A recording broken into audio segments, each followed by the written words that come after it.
Welcome to public court news. Andhra Pradesh ఎన్నికలకు సంబంధించి కూటమి ఉమ్మడి మేనిఫెస్టోను తాజాగా విడుదల చేసింది. టీడీపీ అధినేత చంద్రబాబు, జనసేన అధినేత పవన్ కళ్యాణ్, బీజేపీ రాష్ట్ర ఇన్ఛార్జ్ సిద్ధార్థనాథ్ సింగ్ తో కలిసి మేనిఫెస్టో రిలీజ్ చేశారు. యువతకు 20 లక్షల ఉద్యోగాలు మరియు నిరుద్యోగులకు నెలకు 3,000 రూపాయల నిరుద్యోగ భృతి, స్కూల్కి వెళ్లే ప్రతి విద్యార్థికి సంవత్సరానికి 15,000 రూపాయలు, ప్రతి రైతుకు ఏటా 20,000 రూపాయలు ఆర్థిక సాయం, 19 ఏళ్ల నుంచి 59 ఏళ్ల వయసున్న ప్రతి మహిళకు 1,500 రూపాయలు నెలకు, ప్రతి ఇంటికి ఉచితంగా 3 గ్యాస్ సిలిండర్లు, మహిళలకు ఉచిత బస్సు ప్రయాణం వంటి హామీలిచ్చారు.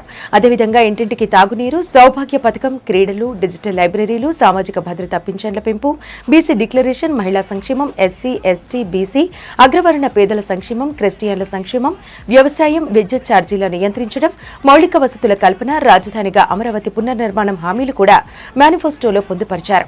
కాపు సంక్షేమం కోసం 15,000 కోట్ల రూపాయలు ఖర్చు చేయడం, కాపు యువతకు, మహిళల స్వయం ఉపాధి కోసం ప్రయత్నాలు చేస్తామని, అగ్రవర్ణాల్లో ఉన్న పేదల ఉన్నతి కోసం ప్రయత్నం చేయడం, ఏప్రిల్ నుంచి వృద్ధులకు 4,000 పింఛన్లు, దివ్యాంగులకు 6,000, చూపు పూర్తిగా లేని వారికి 15,000 రూపాయల పింఛన్ ఇవ్వనున్నారు.